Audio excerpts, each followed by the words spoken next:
In this video, I'm going to show you that painting faces really isn't as daunting as you think.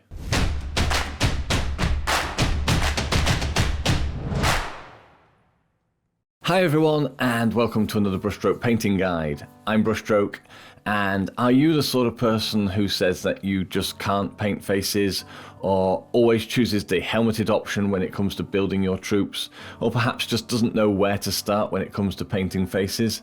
Then this is the video for you.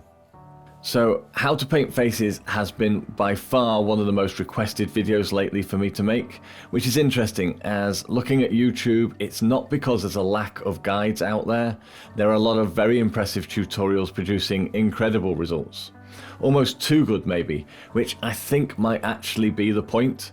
Most of the time we don't want to spend hours trying to make photorealistic looking faces, but instead we just want a proven process to make good looking heroes on the tabletop. So that's what this video is going to be. An intro level guide on some simple steps you can follow to produce nice looking results without being overly complicated or time consuming, which I'm hoping will bring the fun back into painting faces and make everything a little less daunting. So in order to make this guide as reusable as possible for you and to help you find the parts you want as easily as possible, I've broken it down into chapters. The first will cover the general steps to painting a basic face, the theory if you will, and then to get you off to a good start, I'll step you through painting 4 different skin tone recipes using that theory. So let's jump straight in then and take a look at what are the basics for painting faces on your miniatures. And the first thing is going to be setting the order in which to paint the elements on the face. All faces are different, but by having an order to follow will make things much easier and more predictable. Starting off then with the preparation of your miniature. Ideally it is better to paint the head of the miniature separately if you can, as this will allow you much easier access to paint the small details on the face without other parts of the model getting in the way. And it will also take away that fear of messing up, as you can simply strip the model piece and try again if things don't quite go according to plan, without affecting the rest of the model. This fear of messing up is something which creeps in as we learn to paint and start to build up our basic painting skills. You find a sort of comfort zone and lose that fearlessness that you had when you started as a total beginner. It's a very natural thing and happens to us all, so by painting the head separately you can remove a lot of that stress and allow yourself to just paint without worry. This fear will become less of an issue the more faces you paint and your confidence grows, but when first starting out, having that extra reassurance is really helpful. The next step is going to be primer. Nothing surprising there, as you need to prime all your models before you paint them, but specifically when painting faces and skin tones, I find it much better to use a light primer, ideally a pale grey or a light cream colour, as this will make the painting of softer skin tones much less work for you than if you opted for a darker primer. And again, another advantage of painting the head separately is that you can actually use a different colour primer just for the head as opposed to the rest of the model. The next step straight after priming is going to be painting in the eyes. Now it may seem odd to start with the eyes before anything else, but there is good reasoning for this. The eyes are the feature of faces people struggle with most, and the most common mistake people make when painting eyes is to make them far too big. So by painting them first, it means that you can get them looking just right before you start to paint the rest of the face, and even more importantly, you can paint the skin around them to help refine and shape them as part of that process. Now, there are various methods that you can use to paint eyes on your miniatures, but my preferred method, and the one that I certainly recommend for beginners, is to start by painting the whole of the eye in with a pale grey or an off-white. This will form the whites of the eyes. You don't need to be too neat, as we'll be tidying things up in the next steps. The important thing is obviously just to get that painted in as a nice solid colour. Next, you're going to paint in the iris of each eye, and for this you're going to paint in vertical lines straight down through the centre of each eye. Again, this doesn't need to be neat, and in fact it's often better if you paint a line which overlaps both the top and bottom of the eye, as this will mean it will get a nice strong coloured line. Speaking of colour, you can pretty much use any colour for your irises, but I tend to go for a nice dark brown as it fits most colour schemes that you'll be painting and it gives a very neutral look. The next step is going to be painting in the base colour or mid-tone of the face. This is the colour which will form the majority of the skin tone on the face, usually a tone which is halfway between the shadow colour and the highlight colour you'll be using. For beginners, I think it's much easier to start with the mid-tone and then shade down to form the shadows and brighten up to form the highlights than it would be to start with the darker shadow tone and then lighten up through the application of increasingly lighter toned layers to reach that final highlight. And obviously this video is all about making things nice and simple and keeping things easy. So we're going to start with our mid-tone and work from there. And it's also this step which completes the painting of the eyes, because as you paint on this base colour, you'll paint around the eyes and that will form and define their shape and size. The advantage of doing it this way is that if you happen to make any mistakes, like painting over an eye a little bit too much or something like that, it's easy to correct and neaten up until you have them looking just as you want before you move on to painting in the rest of the face details. Once you have a nice clean base coat and have those eyes defined as you want them, the next step is to paint in the shadows of the face. This is a step which really starts to bring the face to life and give some nice depth and definition to the features of the face. We'll be taking a look at the specifics of shadow placement in a moment, but for now we're just wanting to set the running order of our process so that we have a nice clear plan to follow each time we paint a face. Which leads on to the final step, which is going to be painting in the highlights. This is the step that really brings everything together and completes the face. Again, we'll discuss the exact placement of those highlights in a moment, but the aim of this step is to draw attention and focus to the key details of the face, which will make the end result appear more believable in our minds. Okay, so that gives us a plan of the steps that we're wanting to follow in order to paint our faces. And I'm sure you've seen diagrams like this before. It certainly illustrates the end result we're wanting to build up to. What I don't think it does too well though is easily show where the individual shadows and highlights need to go. Some areas tend to blend into each other, so as the last piece of the puzzle, let's look at exactly what details to shadow and which to highlight. Now, if we were going for that photorealistic approach I mentioned at the start, the answer to this would be different for every single miniature we paint because of differences in the sculpt, pose, intended light sourcing, clothing such as hoods, etc, etc. However, as this is all about keeping things simple, if you use the following placements I'm going to go through, they will consistently give you a good looking result that you can rely on. So let's break things down. Starting with the mid-tone. Now obviously this layer isn't about positioning because you're going to paint the whole thing, but it is just as important as all the other steps that this is done correctly, and the main thing to concentrate on is to keep it nice and smooth. That way you'll get a cleanly applied layer to build everything else on, and obviously as I've mentioned already, it's critical for defining the shape of those eyes and making sure that they look good from the start as well. Okay, so let's move now on to where you should be placing your shadows when painting a face. So like I say, this is not for a photorealistic result, this is more sort of comic book or standardized if you like, but by placing them in these particular areas you'll always get a nice looking result. So starting off then, you want to be placing your shadow either side of the nose, under the brow and inside the eye socket, in the creases of the cheeks around the mouth, which I believe are called the nasolabial folds, and yes, I did have to look that up, under the nose just above the lip, under the cheekbones, inside each of the ears, under the chin and the jawline, and then finally I always add a shade around the hairline as well, just to add that extra bit of definition. Okay, so now we know where we want our shadows to be when we're painting in our face. What we now need to do is determine which areas need to be highlighted. So for this, we're going to run through exactly the same way, and like I say, if you follow this pattern, then you'll get a nice, convincing result. Starting off then, we're going to add a highlight down the bridge of the nose. We're going to add a highlight onto the top of each of the nostrils, along the top of the brow line. On the forehead, if there's any frown lines, they're often nice to pick out. The lower eyelids and the top of the cheekbones because they catch a lot of light. The side of those cheeks along the edge of the mouth, which if you remember is called the nasolabial folds. And then finally, add a little highlight on the top of those ears. Okay, and that's it. That's our positioning for both shadows and highlights. Now, I know it sounds a lot, but what I'm hoping is by having these diagrams split up separately, where you can see the actual placements of both shadow and highlight, it'll give you something to refer back to.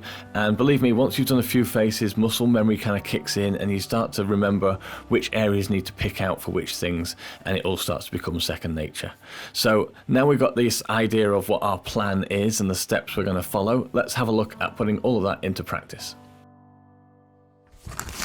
Okay, so what I'm going to do is I'm going to show the plan that we've been through on the left of the screen so that I can follow each of those steps as I paint up a basic miniature head and put it to the test. Starting off then, as you can see, I'll be painting the head separately in order to make it easier to access the face details, so that's the first step ticked off.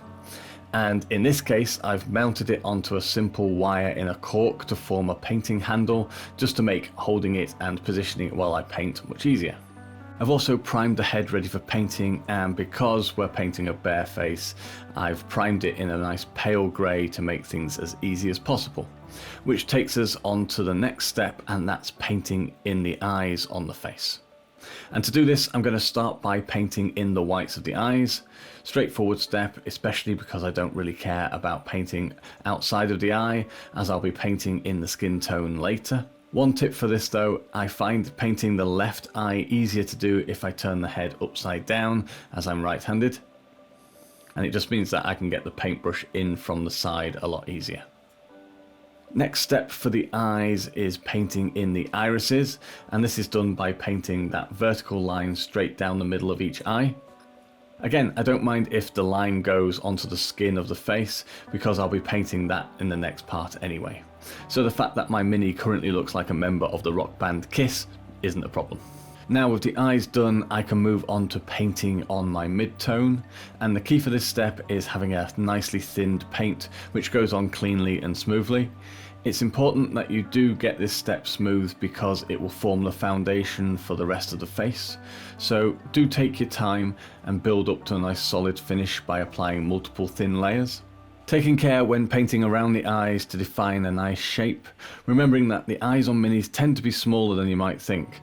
So do keep checking as you paint this step, have you painted all the way up to the edge of the eye itself and not just left some of the eyelids unpainted, as that is a common mistake and very easily done.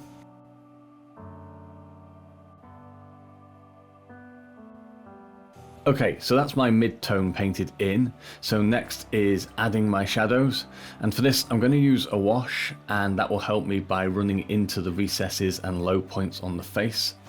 Following our plan though, I'm going to use my brush to move the wash into the areas where I want it to settle and create my shadows.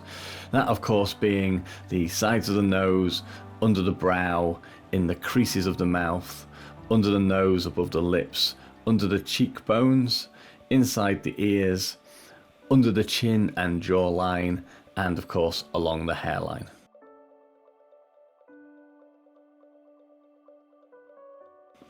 Okay, so I think that's looking pretty good now. I'm going to let that dry and then I can move on to adding the highlights. For this step you want to thin your paint that little bit more than usual so that it has that extra little bit of transparency to it. This is because by being able to see a little of the colour through it as you paint it on will help you blend those highlights and make them look less stark. And it's also worth noting that you're not looking to make this a solid colour, instead just apply it as a single coat, that way you'll get the benefit of the colours blending together. And the areas specifically I'm picking out are the bridge of the nose and each nostril, top of the brow line, frown lines on the forehead, lower eyelids and the top of those cheekbones, the sides of the cheek, which of course is the nasolabial folds, and then the top of each of the ears.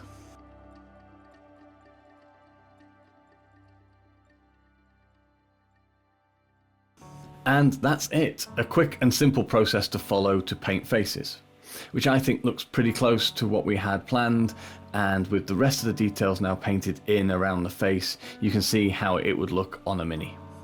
So it's just a case of following the steps and sticking to the placement of the shadows and highlights, and you'll consistently get a nice looking result which works across all skin tones. You simply need to pick your mid-tone, shadow and highlight colours and follow the same steps. In fact, why don't I show you that now and run through 4 quick colour combinations to get you started. So let's begin with a medium tone scheme similar to the one that we've just done, but a little bit more complicated sculpt. I believe this head is from a Space Wolf Space Marine, so it seems only fitting to go for a fiery red-headed colour scheme for this one. I'm starting just as I did before. I'm painting it separately and I've primed it with a light grey. In this particular case it's primed with Ghost Grey from Vallejo. And as before, I'm going to start off by painting in the whites of the eyes using some Ulthorn Grey Air from Games Workshop.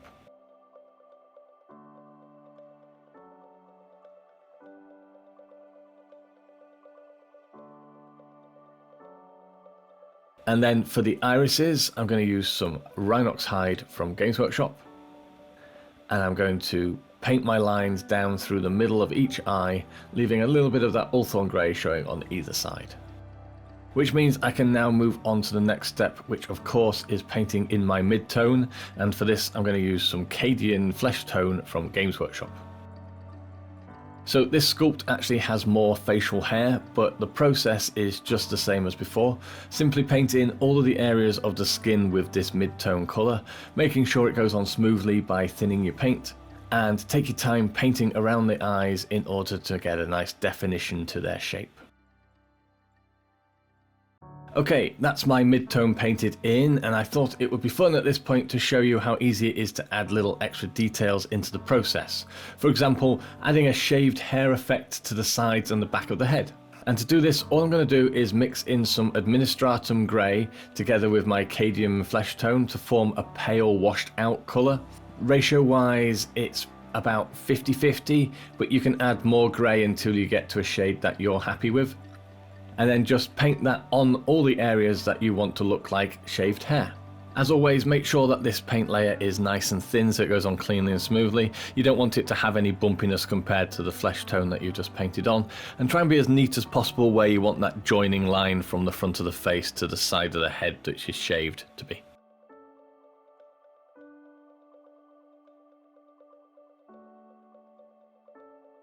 Next, I'm going to paint in the hair, beard and eyebrows. You can do this after completing the face if you wish. It doesn't really matter, but as I'm going to be adding shadow to the hairline and there's a lot of hairline on this sculpt, it just makes sense to paint the hair colour in before I add those shadows. And for this, I'm going to use some Mars Orange from Scale 75. For this step, I'm just painting in all of the hair details, taking my time to be as neat at the edges where it meets the skin as I can. If I do make any mistakes though, it's not a problem. I can just let that dry and then I can come back in and correct it with my Cadian Flesh Tone and neaten everything up if I need to. Okay, now I'm going to add my shadows to the face, and for this I'm going to use some Reichland Flesh Shade from Games Workshop, mixed 50-50 with some Lamian Medium.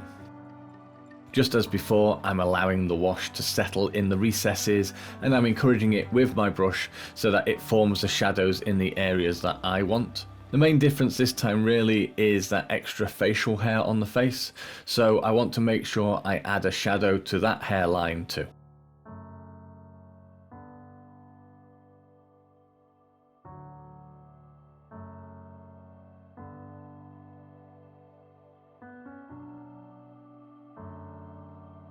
With the face shadows done, I'm just going to add the shading to all the hair as well. And for this, I'm going to use some unthinned Reichland Flesh Shade straight from the bottle. And it's just a case of applying it all over the hair details and letting it settle into those grooves and recesses. And I'm applying this all over, obviously, the hair, eyebrows, and the beard on this face. Now that the washes are dry, I've noticed that some areas on the face actually have shadows which I didn't want them to. This is easily done when using washes, but it's not a problem. I can correct them now by using my mid-tone colour, Cadian Flesh Tone, and I can simply paint over those areas where I don't want those shadows to be.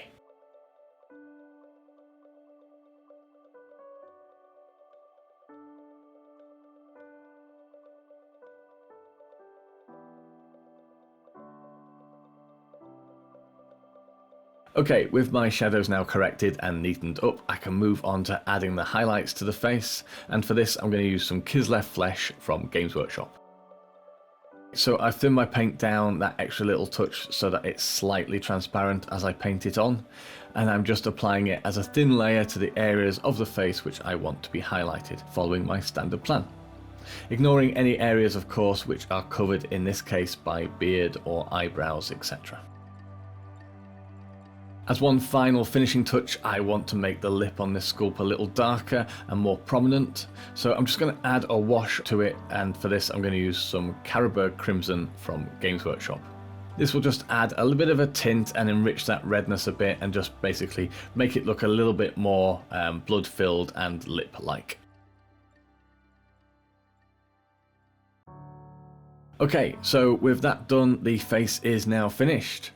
And I'll just paint in those other bits just so you can see what the end result will be, which I hope you'll agree looks great just by following those simple steps. So let's move on to looking at painting a different tone of skin and see if it works for painting a dark skin tone. Right, so starting off just as I did before, I'm painting the head separately, and again this is another Space Marine head from Warhammer's 40k range, and I've already primed it with my Ghost Grey from Vallejo, and the first details I'm going to paint in is going to be the whites of the eyes, and for this I'm going to use some Ulthorn Grey Air from Games Workshop.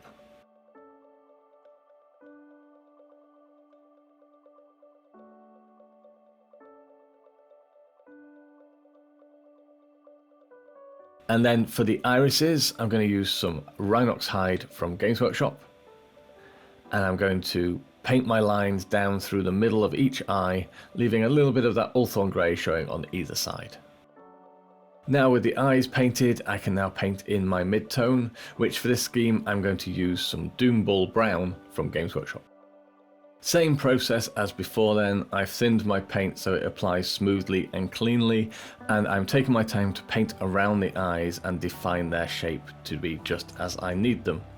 This paint covers actually really well, so you may find that you only need one coat to achieve a solid coverage, but either way make sure you apply it nice and smoothly and thinly and build up to that solid finish.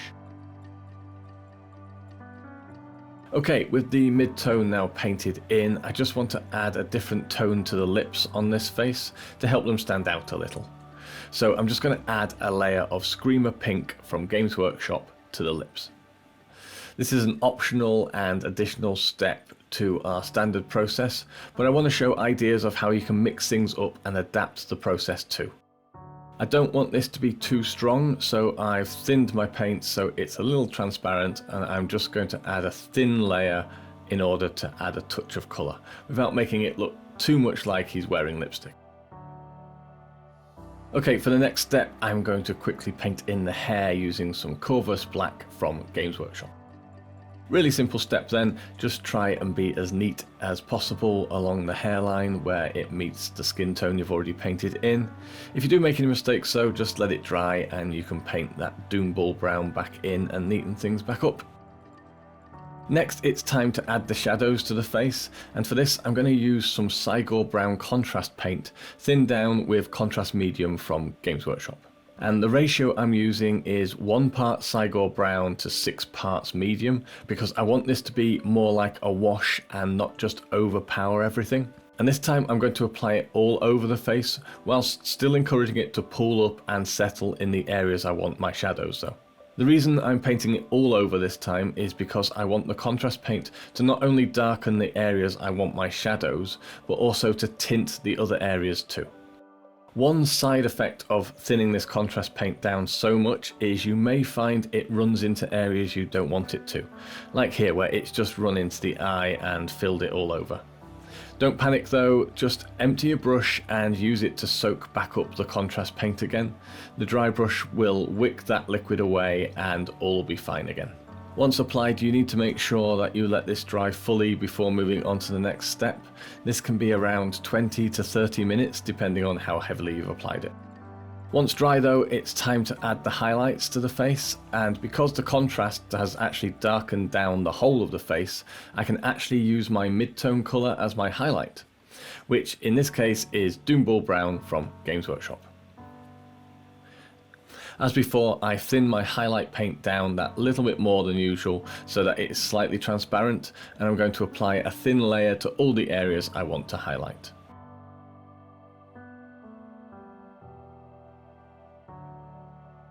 As an extra little touch, I'm going to add a highlight to the lips using some Screamer Pink from Games Workshop.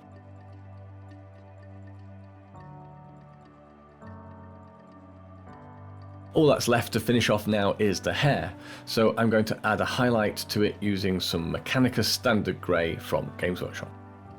As this sculpt looks to have a crew cut hairstyle, I want to give the impression the hair is shortly cropped and not long strands, so I'm going to highlight using small dots rather than continuous lines. I'll just keep adding these random dots all over the hair until it's covered. And now to blend those highlights a little and make them less stark, I'm going to add a wash of Null Oil from Games Workshop all over the hair.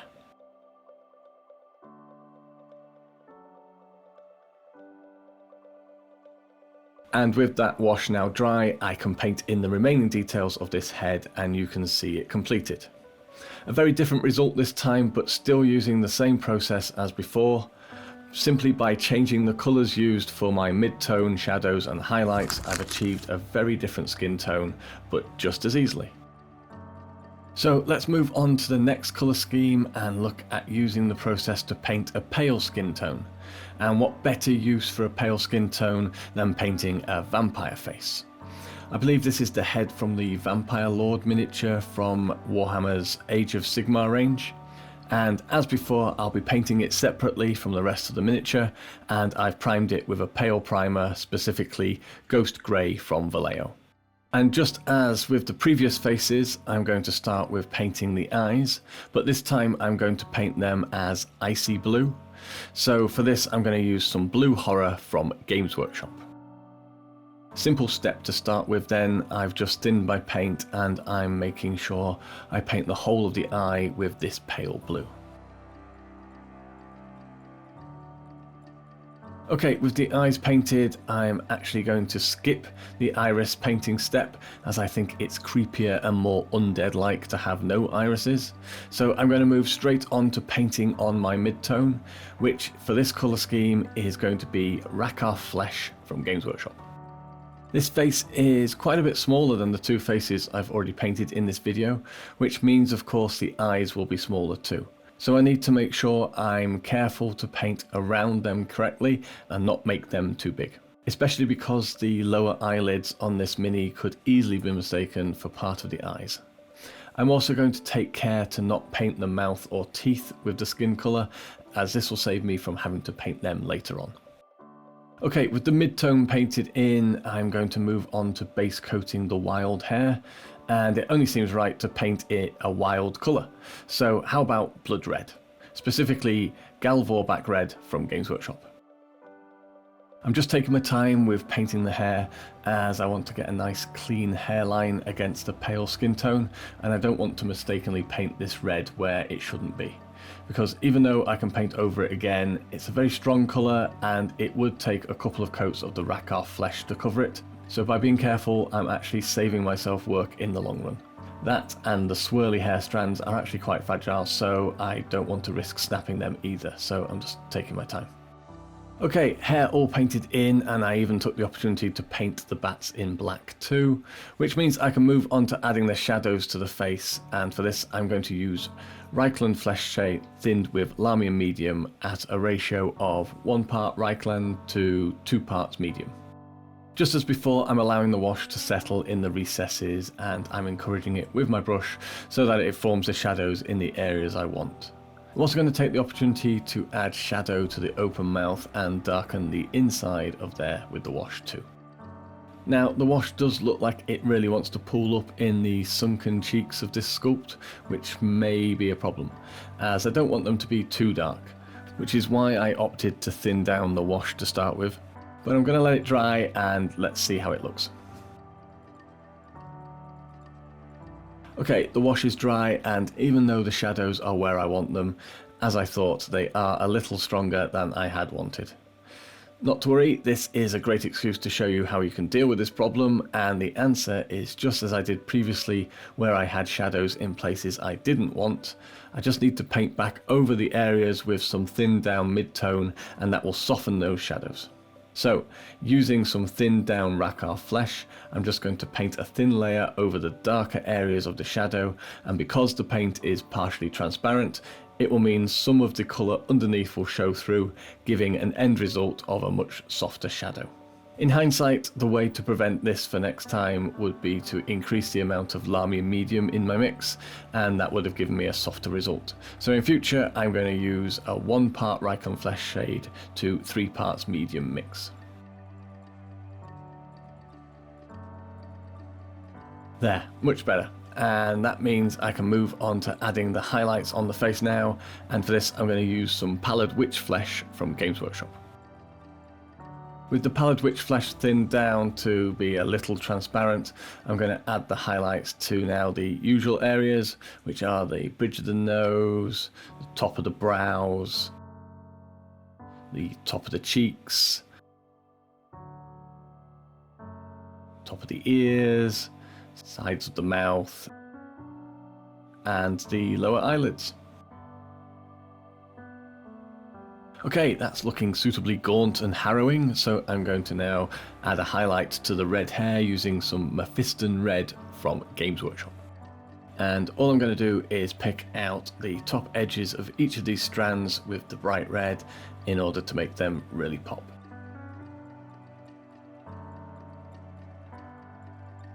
Wow, that was actually quite a lot of hair to highlight, but it is looking good, and I just want to finish it off now by deepening the shadows on the hair by applying a wash of Nuln Oil from Games Workshop.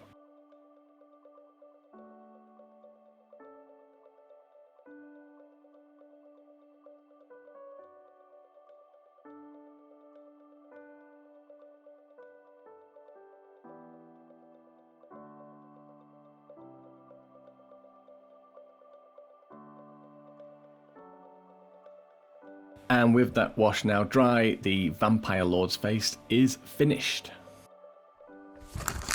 Bringing us on to the final skin tone for this video, and I thought it would be fun to show an alternative colour scheme for skin, and that's going to be Rotting Green for zombies. Now hopefully the first thing you should notice is I'm not painting the head separately, and that's because this miniature didn't come with a separate headpiece. But it doesn't hurt to show that you can of course still paint faces without the safety net of being separate. This particular fine example of zombie hood is from the Cursed City box set from Games Workshop. I've still primed the miniature with a pale primer though. In this case I've used Ghost Grey from Vallejo. And of course I'm going to start off painting the zombie face by painting in the eyes. And for this I'm going to use some Ushabti bone from Games Workshop. Just like in the other examples, I've thinned my paint so it goes on smoothly, and I'm painting in the whole of the eyes with the bone colour. And I'll apply a couple of coats to build up to a solid colour. And I'm also going to paint in the teeth in the Ushabti bone at this stage as well. Like with the vampire face, I'm going to skip painting in the iris step, and I'm going to jump straight on to painting my mid-tone colour for the skin, and that's going to be using Crypt Grey from Two Thin Coats. This paint is actually a new paint from Two Thin Coats as part of their Dark Arts set, so I'm looking for any excuse to test them out really.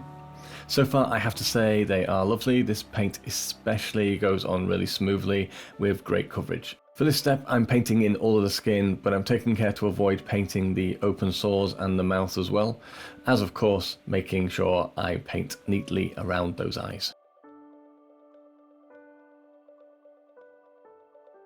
Okay, that's my mid-tone painted on, so next I'll add the shadows, and for this I'm going to use some Anthonium Camo shade from Games Workshop. I'm using the wash neat straight from the bottle, and this time I'm applying it all over the skin and encouraging it to settle in all the areas I want my shadows to be. I'm also letting it settle in the open sores and using it to darken the mouth by allowing it to pull up in the open mouth. When applying a wash like this, sometimes it can run away from you a little and pull up a bit too much where you don't want it to, like the eye socket here. When that happens, just empty your brush and use it like a mop to draw up that excess wash, and it'll be fine. As always, when using washes like this, it's important to let it fully dry before moving on to the next stage. Okay, now that wash is dry, I'm just going to add a second wash to add a little colour variation to the zombie face by making the open sores a bit more bloody looking. And for this, I'm going to use some Carroburg Crimson from Games Workshop. And all I'm going to do is apply this wash straight from the bottle into all of the recesses of these open sores and let it pool up in them. In fact, I'm liking how this is looking, so I think I'm going to add a little under the eyes too, to give them a sort of infected or inflamed look. And also in the mouth too, why not? And again, I'm going to let that dry fully before I move on to the next stage. Now that's dry, I'm really liking how this is looking, so I'm going to add in the highlights to the face now, and for this I'm going to use some Crypt Grey from Too Thin Coats again. And I'm going to paint it on all of the same features as before, the nose, the top of the cheeks, the top of the brows, etc. And for this face, I'm also going to paint around the edges of the open sores and torn flesh, just to give them a little bit of definition too. Okay, and with those highlights added, that's the final face complete. Although it seems a shame not to finish Mr. Zombie, so let me just finish the rest of him now. Ah, that's better. But I think I'll just add one final touch to the face and add a small highlight to the teeth using some Ushabti bone from Games Workshop.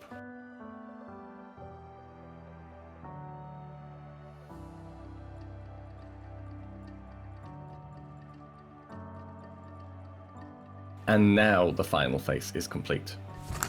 Thank you so much for watching this guide. I really hope you've enjoyed it and found it helpful. If you have, then please do give it a like and make sure you share it with your hobby friends. A special thank you to all of the channel members who help support this channel. You are amazing and I really appreciate your support. If you have enjoyed this video and would like to see more, then please do hit that subscribe button and don't forget the notification bell to be told whenever I post another video. Speaking of other videos, I would love it if you stayed on the channel, so why not stay and check out another of my painting fundamentals videos, or perhaps my latest miniature painting guide. Thanks again for watching, and I hope to see you again soon.